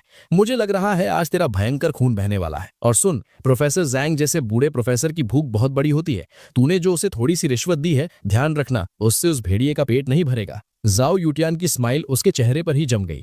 उसकी आंख डर से फट गई। इस लड़के को दवाई के बारे में कैसे पता चला? और सबसे बड़ी बात, इसको प्रोफेसर जैंग के बारे में कैसे पता? इससे पहले कि वो कुछ समझ पाता, लिन चैन ने सू वैनकिंग का हाथ पकड़ा और जाओ युतियान को एक कचरे के ढेर की तरह साइड से क्रॉस करते हुए सीधा लिफ्ट की तरफ निकल गया। लिन चैन, तुमने उससे ऐसी क्या बात कह दी? उसका चेहरा इतना उतर क्यों गया? लिफ्ट के अंदर? सू वैनकिंग ने हैरानी से पूछा। कुछ नहीं, बस उसकी किस्मत का हाल बताया था। लिन चैन ने एक राज भरी स्माइल दी। तुम्हें अंदर बस अपना पीपीटी प्रेजेंट करना है, बाकी का सब हुच पर छोड़ दो। Bidding hall. वहां का माहौल एकदम शांत और सीरियस था। 5 जजेस स्टेज पर बैठे थे। उनके ठीक बीच में वो गंजा बुढ़ा बैठा था जो इंडस्ट्री का सबसे बड़ा नाम प्रोफेसर जोंग था। नीचे ऑडियंस में जोंगचैंग शहर के सबसे टॉप बिजनेसमैन बैठे थे। पीछे मीडिया वाले अपने बड़े बड़े कैमरास लगाए तैयार थे। अब हम तियानशिंग कैपिटल को अपनी प्रेजेंटेशन देने के लिए स्टेज पर बुलाते हैं। होस्ट की आवाज के साथ ही जाओ युतियान ली हाओ को लेकर स्टेज पर चढ़ गया। भले ही बाहर लिन चैन ने उसकी औकात दिखा दी थी, पर स्टेज पर आते ही जाओ युतियान वापस अपने उसी घमंडी और बदतमीज रूप में आ गया। रिस्पेक्टेड जजेस और यहाँ आए मेहमानों, जाओ युतियान ने पूरे टशन में बड़ी स्क्रीन की तरफ इशारा किया। हमारी तियानशिंग कैपिटल का प्रोजेक्ट है सिटी ओएसिस। हम एक ऐसा हवा में झूलता हुआ गार्डन बनाएंगे जो नेचर और टेक्नोलॉजी को एक साथ जोड़ देगा। जैसे जैसे पीपीटी के पेजेस पलटे गए, नीचे बैठी हुई पब्लिक में हल्ला मचने लगा। सू वैनकिंग का चेहरा बदल गया। ये हमारा पुराना डिजाइन है। उसने गुस्से में अपने कपड़ों का कोना कस के पकड़ लिया। उसकी उंगलियां सफेद पड़ रही थी। बिल्कुल सही, ली हाओ ने सू ग्रुप के कंप्यूटर से असली फाइल्स तो डिलीट कर दी थी, पर उसने उनकी कॉपी जाओ युतियान को दे दी थी। अभी जो सिटी ओएसिस दिखाया जा रहा था उसका सिर्फ नाम अलग था, बाकी पूरा कंटेंट सू ग्रुप के पुराने डिजाइन की डिटो कॉपी थी। घटिया लोग, सू वॉन्किंग ने अपने दांत पीसे। स्टेज पर ली हाओ एकदम जोश में समझा रहा था, ये डबल हेलिक्स शेप वाला हवा में झूलता कॉरिडोर, ये हमारी ओरिजिनल और पेटेंट की हुई डिजाइन है। और ये ग्लास की दीवार जो धूप से पावर बनाती है, ये सिर्फ और सिर्फ हमारा आइडिया है, ओरिजिनल आइडिया। नीचे बैठे लिन चेन ने ठंडी हंसी हंसी। उसने अपना फोन निकाला और उसकी उंगलियां स्क्रीन पर तेजी से चलने लगी। सिस्टम कमांड, हॉल के प्रोजेक्टर सिस्टम को हैक करो, कनेक्शन सक्सेसफुल। जब तुझे कॉपी पेस्ट का खेल खेलना ही है तो चल तुझे पूरी तरह कॉपी पेस्ट करवाते हैं। स्टेज पर ली हाओ पूरी फॉर्म में चल रहा था। ये मेरी टीम के 6 महीने की मेहनत है, ये पूरी दुनिया में एकदम अकेला और यूनिक डिजाइन है। ठीक उसी वक्त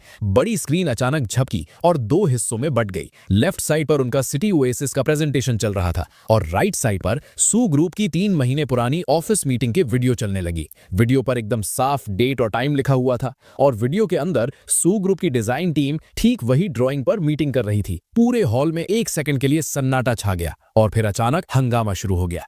ये तो सू ग्रुप का पुराना डिजाइन है ना, इनके कलर्स तक एकदम सेम है, ये तो खुलेआम चोरी की गई है। टियानशैंग कैपिटल जैसी इतनी बड़ी कंपनी इतने घटिया काम करेगी, किसी ने सोचा नहीं था। स्टेज पर खड़े ली हाओ की आवाज अचानक ऐसी बंद हुई जैसे किसी ने बतख का गला दबा दिया हो। वो डर से स्क्रीन को देख रहा था, उसका पूरा शर्ट पसीने से भीग गया।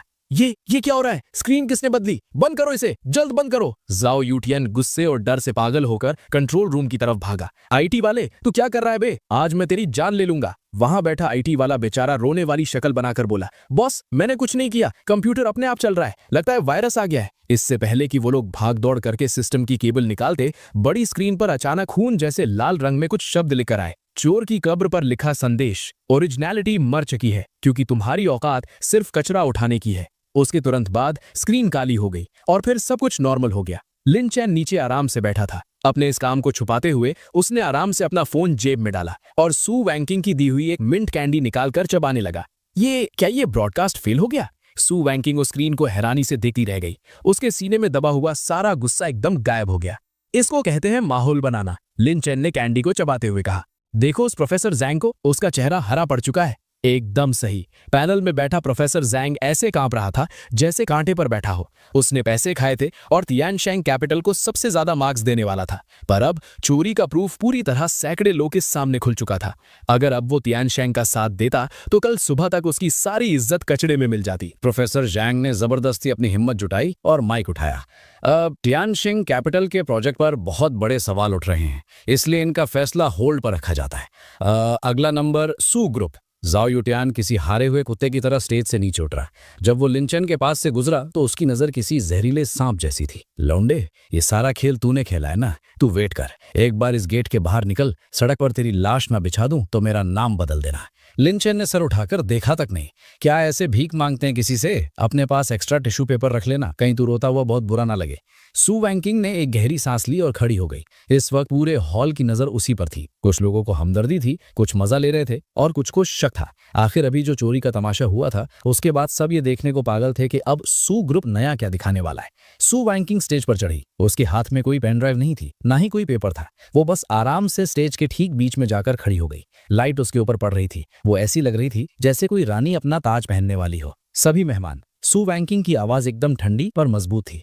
अभी अभी आप सबने एक प्रोजेक्ट देखा जिसका नाम सिटी ओएसिस था। बिल्कुल सही, वो हमारे सू ग्रुप का एक रिजेक्टेड कचरा था, पर हमने उसे कचरा क्यों बना दिया? क्योंकि वो डिजाइन बहुत पुराना और बैकवर्ड है।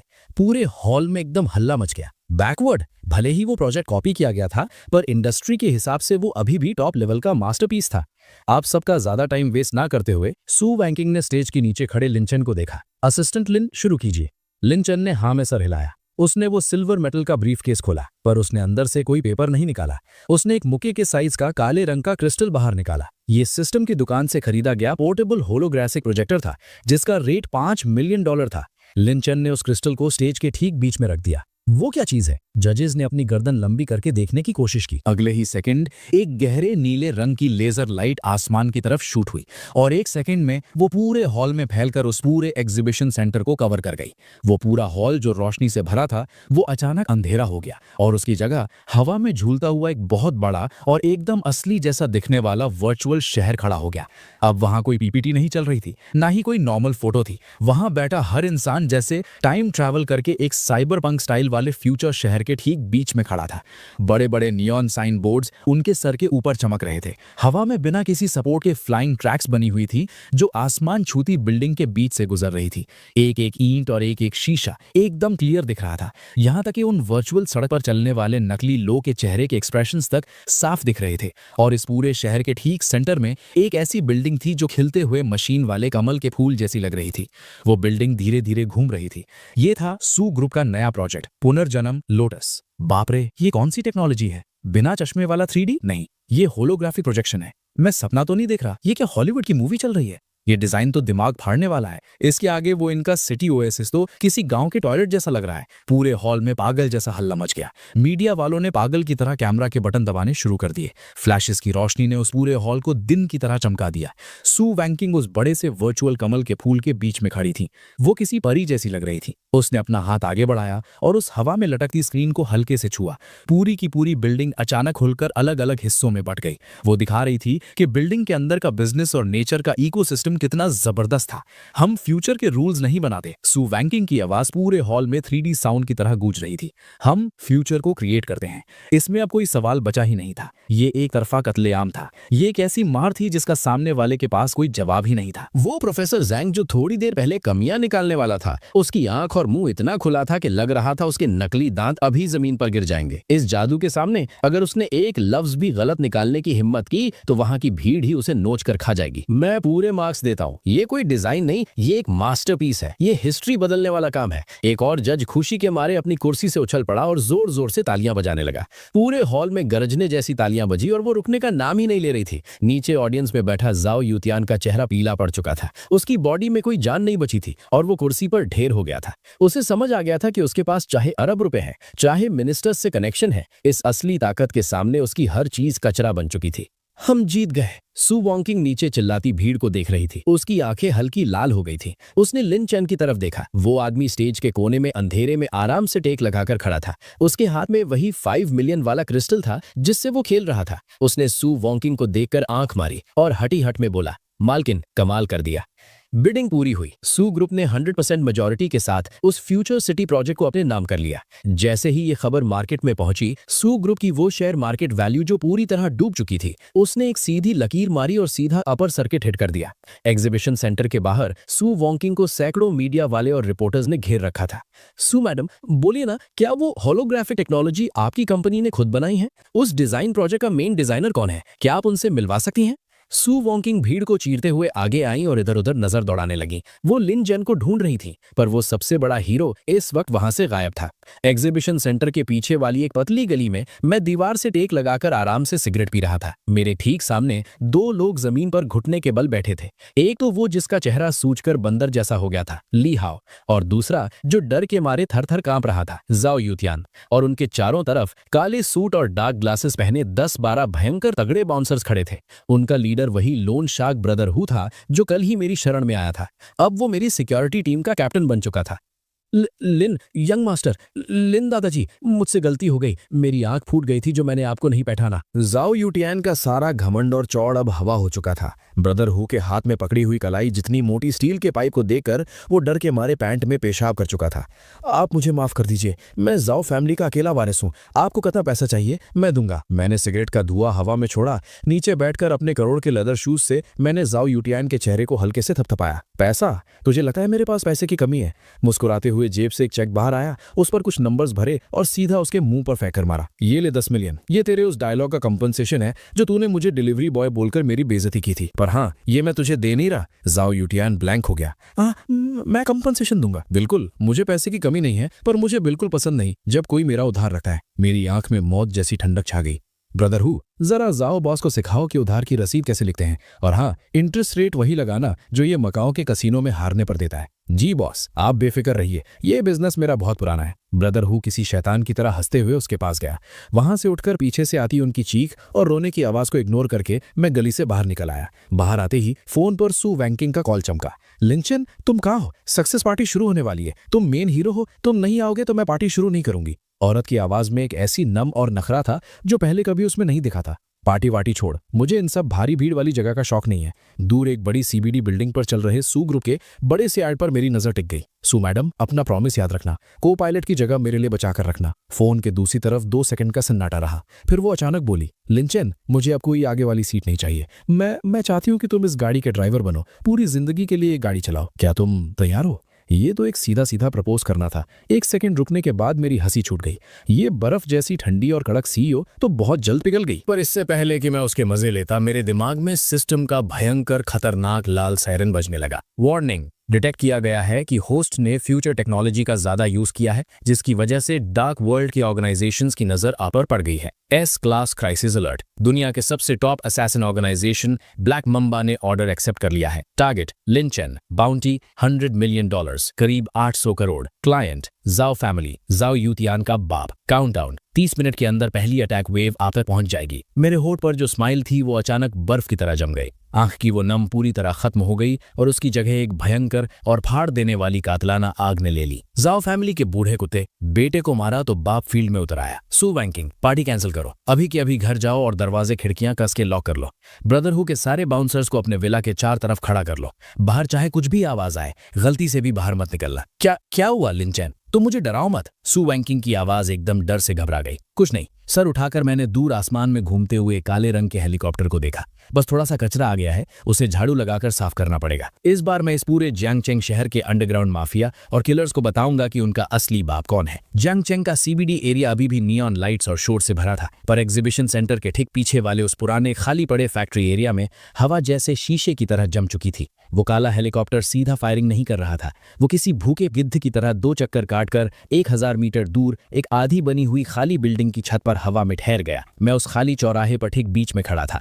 मेरी उंगलियों के बीच दबी सिगरेट अब पूरी तरह जल चुकी थी। बाहर आओ। बचे हुए सिगरेट के टुकड़े को हवा में दूर उछालते हुए मेरी आवाज गूंजी। दुनिया के सबसे टॉप कातिल होने का टैग लगा है और नाली के चूरमों की तरह अंधेरे में छुप रहे हो। चारों तरफ मौत जैसा सन्नाटा छाया हुआ था। अचानक स्विश, हवा को चीरने की एक बहुत ही बारीक आवाज आई, जैसे मौत का फरिश्ता आपके कान में सांस ले रहा हो। अगर कोई आम इंसान होता तो अब तक वो स्पेशल आर्मर पियर्सिंग बुलेट उसके सर के चिथड़े उड़ा चुकी होती और उसे पता भी ना चलता। पर मैं कोई आम इंसान नहीं था। मेरी गोल्डन आइज के हाई स्पीड विजन में वो गोली जो साउंड की स्पीड से 3 गुना तेज आती है और अपने पीछे एक हीट की लकीर छोड़ रही थी, वो मुझे इस वक्त किसी रेंगती हुई स्नेल की तरह स्लो दिख रही थी। मैंने अपने पैर अपनी जगह से हिलाए तक नहीं, बस हल्का सा अपना सर साइड में किया, इतना हल्का कि किसी को मूवमेंट पता भी ना चले। पफ, गोली मेरे बाल के टिप्स को छूती हुई निकली और सीधा मेरे ठीक पीछे वाले सीमेंट के पिलर में जा घुसी। वहां ईंट में एक बोल के साइज का गड्ढा बन गया। सिर्फ इतनी सी औकात है। सर उठाकर मेरी नजर ठीक 500 मीटर दूर एक बड़े से एड बोर्ड के पीछे छुपे हुए उस स्नाइपर की आंख में गड़ गई। ब्लैक मांबा,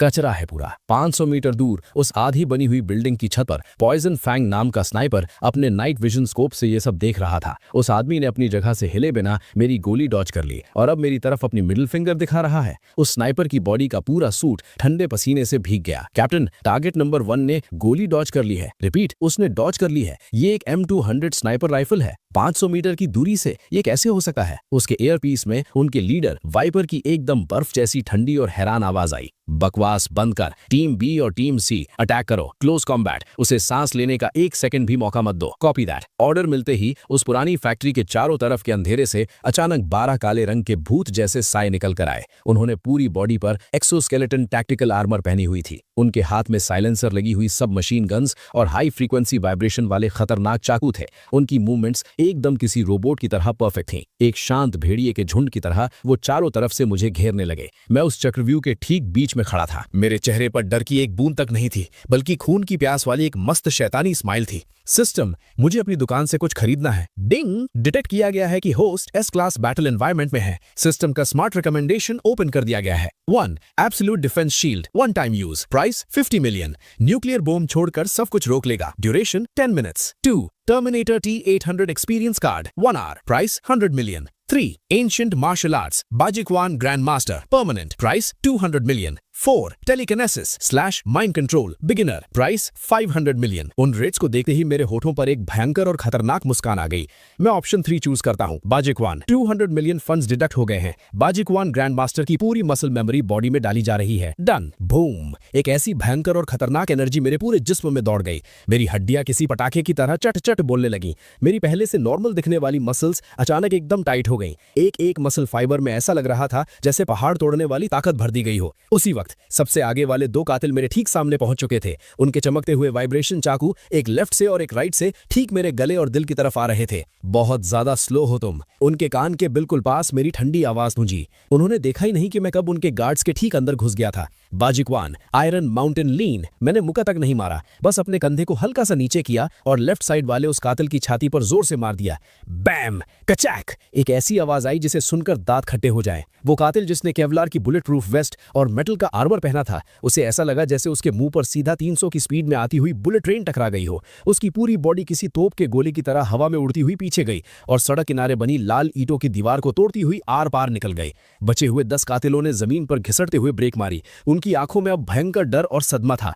फायर, उस पर फायर करो, उसे पास आने मत दो। कैप्टन वाइपर ईयरपीस में पागलों की तरह चिल्ला रहा था। धड़ धड़ धड़ धड़ बहुत सारी गन से आग निकलने लगी। एक भयंकर बारिश की तरह गोलियां मुझ पर आने लगी, पर मैं अपनी जगह से हट चुका था। बाजिकवान के उस पावर लेवल पर मेरी स्पीड किसी भूत या बिजली की तरह हो चुकी थी। मैं उन गोलियों की बारिश के बीच से आराम से निकल रहा था। मेरी गोल्डन आइज अपनी फुल लिमिट पर थीं। एक एक गोली की लाइन मुझे हवा में क्लियर दिख रही थी और जो गोली मैं डॉज नहीं कर सकता था, मैंने आगे हाथ बढ़ाया। टिंग।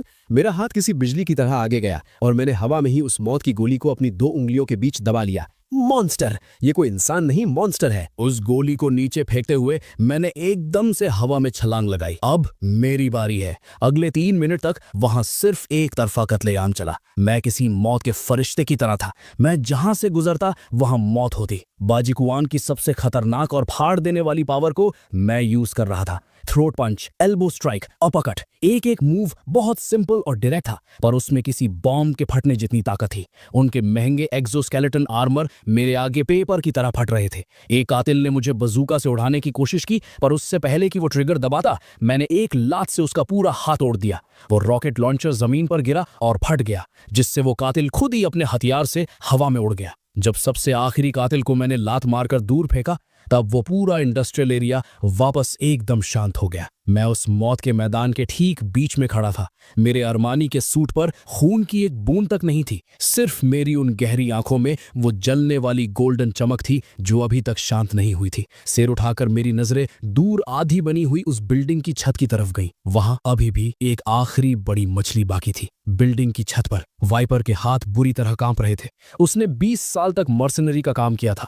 अफ्रीका में वॉरलॉर्ड्स को मारा था, मिडिल ईस्ट में ऑयल फील्ड्स उड़ाए थे। दुनिया के कैसे कैसे खतरनाक लोग उसने देखे थे, पर 3 मिनट के अंदर खाली हाथ एक पूरी एलीट और आर्मर टीम को जिंदा गाड़ देने वाला इंसान उसने आज तक सपने में भी नहीं सोचा था। रिट्रीट, तुरंत भागो, इंफॉर्मेशन गलत है। ये एस क्लास मिशन नहीं है, ये साला एसएसएस क्लास सुसाइड मिशन है। वाइपर अपने ईयरपीस में पागलों की तरह चिल्लाता हुआ अपनी स्नाइपर गन को जल्दी जल्दी खोल रहा था ताकि जिप लाइन लगाकर वहां से निकल सके। पर जैसे ही वो पलटा, उसके ठीक पीछे एक एकदम बर्फ जैसी ठंडी आवाज आई। इतनी दूर आए हो, बिना चाय पिए ही जाओगे क्या? वाइपर की पूरी बॉडी के रोंगटे खड़े हो गए। उसने झटके से अपनी जांग से डेजर्ट ईगल गन निकाली और घूमकर गोली चला दी। बैंग! गोली चली, पर मैं वहां नहीं था। अगले ही सेकंड वाइपर को अपनी कलाई पर एक भयंकर ठंडक महसूस हुई और उसके बाद जहर जैसा दर्द। उसका सीधा हाथ उस बड़ी सी डेजर्ट ईगल गन के साथ कचाक से कटकर जमीन पर गिर पड़ा। उसका कटा हुआ हिस्सा किसी शीशे की तरह एकदम क्लीन था और ठीक उसके सामने मैं अपने हाथों में एक पतली सी खून से भरी हुई जंग लगी लोहे की पत्ती घुमाकर खेल रहा था। ये जमीन से उठाई हुई एक सस्ती सी कोल्ड ड्रिंक के कैन की पत्ती थी। एक पत्ता हो या फूल, अगर हाथ में औकात हो तो वो भी किसी की जान ले सकता है। वाइपर अपने कटे हुए हाथ को पकड़कर जमीन पर घुटने के बल गिर पड़ा। उसकी आंखों में अब सिर्फ डिस्पेयर और मौत का खौफ था। मुझे मत मारना, वो गिड़गिड़ाया। मैं ब्लैक मांबा का एशिया रीजन का हेड हूँ। अगर तूने मुझे मारा तो ब्लैक मांबा पूरी दुनिया में तेरे पीछे पड़ जाएगी, तुझे किसी कोने में छुपने नहीं देगी। मैं उसको ऊपर से नीचे ऐसे देख रहा था जैसे वो जमीन पर रेंगता हुआ कोई कीड़ा हो, मुझे धमकी दे रहा है। मैं उसके पास नीचे बैठा और उस लोहे के टुकड़े से उसके ठंडे पसीने से भीगे हुए चेहरे को थपथपाया। तुझे पता है मुझे सबसे ज्यादा नफरत किस चीज से है? जब लोग मुझे उन चीजों से डराते हैं जिन्हें मैं गिनता तक नहीं, जैसे कि पैसा। जेब से फोन निकालकर मैंने एक स्क्रीन खोली। ये सिस्टम का अभी अभी अनलॉक हुआ dark web god's eye feature था। Black mamba assassin organisation, headquarter Pacific Ocean के किसी पब्लिक आइलैंड पर है। टोटल एसेट्स लगभग $30 बिलियन। तुम्हारा जो मेन बॉस है उसका कोड नेम पॉइजन किंग है, जो असल में यूरोप के किसी बर्बाद हो चुके राजा का नाजायज बेटा है। मैं फोन देकर उनकी डिटेल्स पढ़ रहा था और मेरी एक एक लाइन के साथ वाइपर का चेहरा किसी मुर्दे की तरह सफेद पड़ता जा रहा था। तो तुझे ये सब कैसे पता? ये तो टॉप सीक्रेट इन्फॉर्मेशन है। मैंने उसकी बात को पूरी तरह इग्नोर किया। मेरी उंगलियां फोन की स्क्रीन पर तेजी से चलने लगी। System, global top hacker God's Hand upgraded version को खरीदो। ब्लैक मांबा के मेन अकाउंट्स में घुसो और उनका सारा फंड फ्रीज कर दो। इसके अलावा सारे असैसिन्स के लिए एक नया बाउंटी ऑर्डर रिलीज करो। 3 सेकंड बाद वाइपर का वो स्पेशल कम्युनिकेशन डिवाइस पागलों की तरह वाइब्रेट करने लगा। सिर्फ उसका ही नहीं, इस वक्त पूरी दुनिया में फैले हुए 3000 से ज्यादा ब्लैक मांबा असैसिन्स को एक साथ सबसे टॉप लेवल का रेड अलर्ट कमांड मिला। Supreme bounty order. टारगेट पूरी जाओ फैमिली। मेन टारगेट जाओ यूटियान और उसका बाप जाओ gang. Client code name God. Bounty amount $1 billion.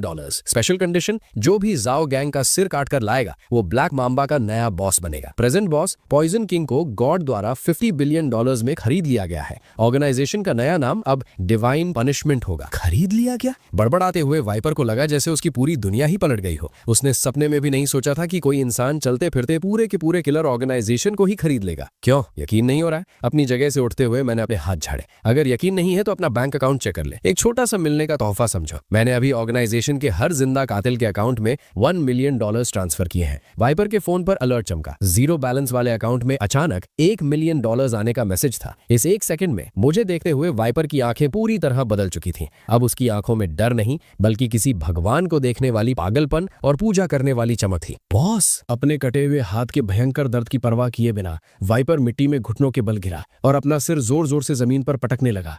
इस गुलाम की आंखें थी पर इसने आपको नहीं पहचाना। ये गुलाम अपने बॉस के लिए आग में कूदने को तैयार है। जाओ गांग वो बुढ़ा, मैं अभी जाकर उसकी गर्दन काट कर लाता हूँ। मेरी ठंडी नजरें उस पर टिकी थी। तेरा हाथ कट चुका है, तू अब किसी काम का नहीं है। मैं अपने पास कचरा जमा नहीं करता। वाइपर का चेहरा मौत जैसा पीला पड़ गया, पर मैंने अपनी बात घुमा ली। मेरे पास एक दवाई है, इसको खा ले। मेरे हाथ में अचानक एक काले रंग की गोली आई। ये सिस्टम की दुकान से 50 मिलियन में खरीदी गई बिगिनर रीजेनरेशन पिल थी। तेरा हाथ वापस उगाएगा और तेरी ताकत पहले से 3 गुना ज्यादा हो जाएगी। पर इस दवाई में जहर है। हर 3 महीने में तुझे इसका एंटीडोट खाना पड़ेगा। अगर तूने कभी मुझे धोखा देने का सोचा तो मैं खाऊंगा। बिना एक सेकंड सोचे वाइपर ने वो गोली मेरे हाथ से ली और निकल गया। और फिर एक भयंकर चमत्कार हुआ। वाइपर की कटी हुई कलाई के पास का मांस अचानक किसी जिंदा कीड़े की तरह हिलने लगा और देखते ही देखते वहां नया हाथ उगने लगा। भगवान का चमत्कार, ये भगवान का चमत्कार है। खुशी और हैरानी के मारे वाइपर जोर जोर से रोने लगा। पलटकर मेरे कदम उस बिल्डिंग की छत के किनारे की तरफ बढ़ गए। यहाँ जितनी भी लाशें हैं सबको साफ कर देना। मुझे कल सुबह न्यूज में इस शूट आउट की कोई खबर नहीं चाहिए। और हाँ, सबको बता दो, जाओ फैमिली को एक झटके में मत मारना। मैं उनके साथ आराम से खेलूंगा। पहले उनका सारा पैसा रोको, फिर उनके सारे कॉन्टैक्ट्स खत्म करो और आखिरी में मैं चाहता हूँ कि वो लोग सू ग्रुप के दरवाजे पर घुटनों के बल बैठकर मौत की भीख मांगे। जी बॉस, आज रात के बाद जाओ फैमिली का नाम इस अंडरग्राउंड दुनिया से पूरी तरह मिटा दिया जाएगा। छत के किनारे पर खड़े होकर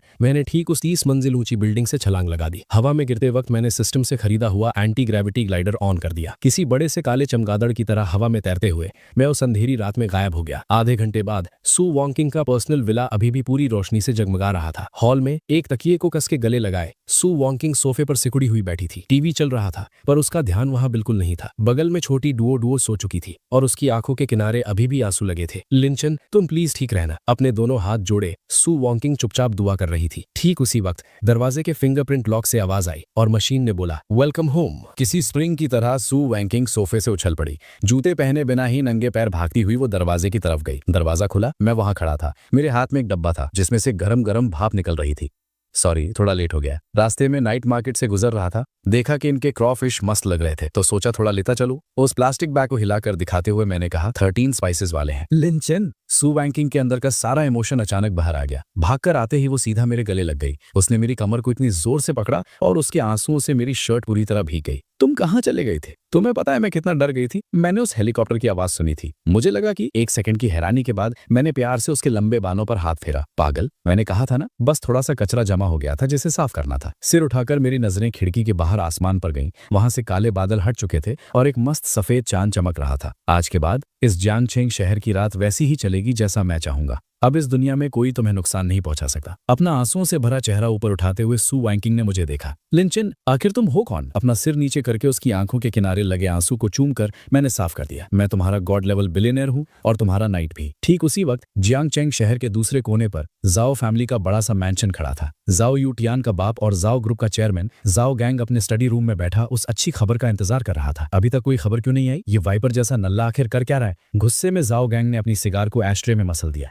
अचानक स्टडी रूम का दरवाजा किसी ने जोर से धक्का देकर खोला। उनका बटलर लड़खड़ाता हुआ अंदर भागता आया। उसका चेहरा डर के मारे सफेद पड़ चुका था। साहब, साहब, अनर्थ हो गया, बहुत बड़ा कांड हो गया। क्यों चिल्ला रहा है? आसमान गिर गया क्या? जाओ गैंग जोर से चिल्लाया। आसमान सच में गिर गया साहब। कांपते हुए हाथों से बटलर ने एक टैबलेट आगे बढ़ाया। ये देखिए, डार्क वेपर, पूरे डार्क वेपर हमारी फैमिली को मारने का इनाम रखा गया है। हमारी कंपनी के शेयर्स अभी अभी अमेरिका के प्री मार्केट में 90% तक क्रैश हो चुके हैं। और तो और कंपनी के 10-12 सबसे बड़े शेयर होल्डर्स ने अभी कॉल करके बोला है कि वो अपने सारे शेयर्स बेचकर निकल रहे हैं। क्या बकवास कर रहा है? झटके से जाओ गैंग ने टैबलेट छीना। स्क्रीन पर नजर पड़ते ही उसका दिमाग घूम गया और उसे लगा जैसे जमीन खिसक गई हो। उसकी छाती में एक भयंकर दर्द उठा और उसके मुंह से खून की कुल्टी निकल गई। डार्क वेब के सबसे मेन पेज पर ठीक बीच में उसकी एक बहुत बड़ी फोटो लगी थी और ठीक उसके नीचे एक खून से सने हुए फॉन्ट में मैसेज चल रहा था, ग्लोबल हंट अगेंस्ट जाओ फैमिली, बाउंटी $1 बिलियन। ये किसने किया है? कौन है वो? किसी घायल भेड़िए की तरह जाओ गैंग चीख रहा था। At the exact same time study room का टेलीफोन बज उठा। एक अनजान नंबर था। कांपते हुए हाथों से जाओ गैंग ने रिसीवर उठाया। फोन की दूसरी तरफ से एक आवाज आई जिसे बदला गया था, पर उसमें मौत जैसी ठंडक थी। गुड इवनिंग चेयरमैन जाओ, सुना है तुम ब्लैक माम्बा को ढूंढ रहे हो। अफसोस की बात है, ब्लैक माम्बा अब लिन के नाम हो चुका है। अपनी इस आखिरी रात को अच्छे से एंजॉय कर लो, क्योंकि कल सुबह का सूरज जाओ फैमिली की आखिरी सुबह होगी। फोन कट गया। जाओ गैंग के हाथ से रिसीवर छूटकर जमीन पर गिर गया। उसकी पूरी बॉडी किसी जेली की तरह बनकर उस कुर्सी पर ढेर हो गई। उसकी आंखें एकदम खाली हो चुकी थीं। खिड़की के बाहर जो रोशनियां कल तक जाओ फैमिली की अमीरी का दिखावा थे, वो इस वक्त नरक का रास्ता दिखाने वाले दिए जैसी लग रही थी। जियांगचेंग शहर की सुबह हमेशा बिजी और रूल्स के हिसाब से चलती थी, पर आज इस पूरे शहर की हवा में एक अजीब सा पागलपन और घुटन भरी हुई थी। ये सब उस डिवाइन पनिशमेंट नाम के मिस्टीरियस ऑर्गेनाइजेशन की वजह से था। कल रात डार्क वेब पर जो $1 बिलियन का बाउंटी ऑर्डर निकला था, उस एक न्यूज ने पूरी दुनिया के अंडरग्राउंड वर्ल्ड में आग लगा दी थी। $1 बिलियन, इस अमाउंट ने दुनिया भर के किलर्स को पागल कर दिया था। जाओ ग्रुप की हेडक्वार्टर बिल्डिंग, ये शीशे की इमारत जो कल तक इस शहर के टॉप आवर की पहचान थी, आज उसको चारों तरफ से घेर लिया गया था। पर दरवाजे के बाहर कोई मीडिया वाले या प्रोटेस्ट करने वाले नहीं थे। वो ऐसे लोग थे जिनकी आंखों में मौत भरी थी और जिनकी कमर में हथियार छुपे थे। सबसे टॉप फ्लोर के चेयरमैन ऑफिस में जाओ गैंग को देखकर लग रहा था जैसे वो एक ही रात में 10 साल बुढ़ा हो गया हो। वो अपनी महंगी लकड़ी वाली चेयर पर किसी कचरे की तरह पड़ा था। उसके बाल बिखरे हुए थे, आंखों में लाल नसें उभर आई थी। उसने अपने हाथ में सैटेलाइट फोन कस के पकड़ रखा था। हेलो मेयर जी, मैं जाओ बोल रहा हूँ। सर, मैं और कुछ नहीं चाहता, बस पुलिस की स्पेशल फोर्स भेजकर मुझे बचा लीजिए। क्या सिग्नल नहीं आ रहा? Hello hello. गुस्से में पागल होते हुए जाओ गैंग ने वो सैटेलाइट फोन कस के बुलेट प्रूफ शीशे पर दे मारा। शीशे पर एक सफेद रंग का निशान बन गया और उसके ठीक नीचे सड़क पर चींटियों की तरह घूमते हुए वो हजारों लोग दिख रहे थे। ठीक उसी वक्त ऑफिस का वो भारी लकड़ी का दरवाजा किसी ने जोर से लात मारकर खोला। अंदर आने वाला कोई कातिल नहीं था, वो जाओ गैंग की अपनी पर्सनल सेक्रेटरी थी। पर आज वो हमेशा बात मानने वाली सेक्रेटरी एक गत्ते का डब्बा पकड़े एकदम ठंडी शक्ल बनाकर खड़ी थी। चेयरमैन जाओ, ये आपका रेजिग्नेशन लेटर है, मैंने प्रिंट कर दिया है, बस यहाँ साइन कर दीजिए। वो पेपर उसके मुंह पर फेंक कर मारते हुए सेक्रेटरी बोली, वैसे आपको बता दूं, फाइनेंस डिपार्टमेंट के सारे लोग अभी रिजाइन करके जा चुके हैं। जाते जाते वो लोग कंपनी के अकाउंट में पड़े हुए बचे कुचे 30 मिलियन कैश आपस में बांट कर ले गए, सेवरेंस पे समझकर। तुम्हारी हिम्मत कैसे हुई बगावत करने की? जाओ गैंग गुस्से से कांपने लगा। मैं इस कंपनी का चेयरमैन हूं, मैं भी मरा नहीं हूं। एक मजाकिया हंसी हंसते हुए सेक्रेटरी ने अपने चश्मे को ठीक किया। चेयरमैन जाओ, अब तो नींद से जाग जाओ। आपकी कंपनी के शेयर्स रद्दी पेपर बन चुके हैं। बैंक्स ने सारे अकाउंट्स और प्रॉपर्टीज फ्रीज कर दिए हैं। इस बिल्डिंग का 3 महीने का बिजली पानी का बिल पेंडिंग है। आप पर अरबों का कर्जा है। आपको अब कोई अपना नौकर भी न रखे। ये बोलकर सेक्रेटरी पलटकर बाहर जाने लगी और जाते जाते उसने टेबल पर रखा हुआ शुद्ध सोने का पेन स्टैंड अपने डब्बे में डाल लिया। चोरनी वापस आ, मेरा सोने का पेन रख दे। चिल्लाकर जाओ गैंग उसके पीछे भागना चाहता था, पर दरवाजे पर खड़े 2 भयंकर बाउंसर्स ने उसे रोक लिया। ये वो बाउंसर्स थे जिन्हें उसने अपनी सिक्योरिटी के लिए करोड़ों रुपए देकर रखा था। चेयरमैन साहब, अपनी एनर्जी बचा कर रखो, च्युइंगम चबाते हुए एक बाउंसर हंसकर बोला। हम दोनों यहाँ इसलिए खड़े हैं क्योंकि किसी ने हमें तुमसे भी ज्यादा पैसे दिए हैं, सिर्फ इसलिए कि हम तुम पर नजर रखें और तुम्हें खुदकुशी ना करने दें। कौन, किसने दिए हैं? बाउंसर ने कोई जवाब नहीं दिया। उसने बस आराम से साइड हटकर रास्ता खाली कर दिया। कॉरिडोर के आखिरी सिरे से एकदम शांत और ठहर ठहर कर चलने वाले जूतों की आवाज आई। इटालियन लेदर शूज जब मार्बल फ्लोर पर पड़ते तो एक कड़क आवाज आती। ये आवाज जाओ गैंग और उसके बेटे के दिल पर हथौड़े की तरह बज रही थी। मैंने एक बहुत ही परफेक्ट और महंगा डार्क ब्लू सूट पहना था और मेरे हाथ में हाथ डाले एकदम परी जैसी खूबसूरत सू वॉकिंग चल रही थी। हम ऐसे अंदर आए जैसे हम आराम से घूम रहे हों, और हमारे ठीक पीछे पूरे सूट में और हाथ में ब्रीफकेस लिए एलीट लॉयर्स और टेकओवर एक्सपर्ट्स की एक बड़ी टीम चल रही थी। Good morning chairman Zhao. आराम से उस महंगे ऑफिस में घुसते हुए मैंने चारों तरफ नजर डाली। आखिर में मेरी नजर झाओ गैंग के उस मोट जैसे सफेद चेहरे पर आकर अटक गई। ये है इस शहर के सबसे अमीर आदमी का ऑफिस। टेस्ट थोड़ा चीप है। उसके टेबल पर रखी एक गोल्डन मेंढक की मूर्ति को मैंने उठाया। ये तो नकली सोना लग रहा है। उस मूर्ति को हवा में उछालते हुए मैंने कचरे के डब्बे में फेंक दिया। लिन चैन अपनी खून से भरी आंख से झाओ गैंग मुझे घूर रहा था। उसका गुस्सा इतना था कि लग रहा था वो मेरी जान ले लेगा। ये तू है, तूने ही वो इनाम रखा है ना। तू एक शैतान है। तू आखिर चाहता क्या है? किसी को मारने का एक तरीका होता है। तूने तो सब कुछ तबाह कर दिया। ये कानून के खिलाफ है। कानून? अपने लॉयर्स में से एक से कुर्सी लेकर मैंने सू वैंकिंग को बिठाया और खुद आराम से उस ऑफिस डेस्क पर टेक लगाकर बैठ गया। मेरी नजर झाओ गैंग पर ऐसी थी जैसे किसी कीड़े को देख रहा हूँ। कल रात जब तूने मुझे मारने के लिए असैसिन्स भेजे थे तब कहाँ था तेरा कानून? क्यों सिर्फ तुम जैसे अमीर लोग ही कानून के साथ खेल सकते हैं, आम जनता नहीं? मैंने अपने हाथ से इशारा किया। मेरे ठीक पीछे से मेरा नंबर 1 लॉयर आगे आया। उसने अपना ब्रीफकेस खोला और बहुत सारे मोटे मोटे पेपर्स निकालकर ठीक झाओ गैंग के मुंह के सामने टेबल पर पटक दिए। चेयरमैन झाओ, मैं आपको अपने इंट्रोडक्शन दे दूं। मैं मिस्टर लिन चैन का चीफ लीगल रिप्रेजेंटेटिव हूं। ये Zhao group full asset take over agreement है। अपना चश्मा ठीक करते हुए लॉयर एकदम ठंडी आवाज में बोला। हमारी कैलकुलेशन के हिसाब से झाओ ग्रुप पर इस वक्त 23 बिलियन का उधार है और मार्केट क्रैश होने की वजह से आज आपकी कंपनी की टोटल वैल्यूएशन माइनस में 5 बिलियन जा चुकी है। ऐसे देखा जाए तो ये कंपनी एकदम बैंकक्रप्ट है, पर मेरे बॉस मिस्टर लिन चैन का दिल बहुत बड़ा है, इसीलिए वो इसको खरीदने के लिए तैयार है। खरीदना? झाओ गैंग को अचानक ऐसी उम्मीद मिली जैसे डूबते को सहारा। तुम कितने पैसे दोगे? अगर तुम उस बाउंटी ऑर्डर को डार्क वेब से हटा दो तो मैं ये पूरी कंपनी तुम्हें दे दूंगा। सब कुछ ले लो। मेरी हंसी छूट गई। मैंने अपने हाथ की एक उंगली ऊपर उठाई। 10 बिलियन। झाओ गैंग की आंख में अचानक एक खुशी की चमक आई। मैंने अपना सर ना में हिलाया। नहीं, 1 बिलियन। झाओ गैंग ने गुस्से में अपने दांत पीस लिए। मैंने फिर से सर हिलाया। नहीं, 1 बिलियन। झाओ गैंग का दिल ठीक पैर में गिर गया। उसका सारा कॉन्फिडेंस टूट गया। मेरी स्माइल अचानक गायब हो गई। अपनी जेब में हाथ डालकर मैंने एक पुराना जंग खाया हुआ सिक्का बाहर निकाला। ये एक पैसे का सिक्का था जो पिछले 10 साल से बंद हो चुका था। मैंने उस सिक्के को टेबल पर घुमा दिया। सिक्का गोल गोल घूमता हुआ उसकी लकड़ी की टेबल पर रगड़ खाता रहा और आखिर में ठीक झाओ गैंग के सामने आकर गिर पड़ा।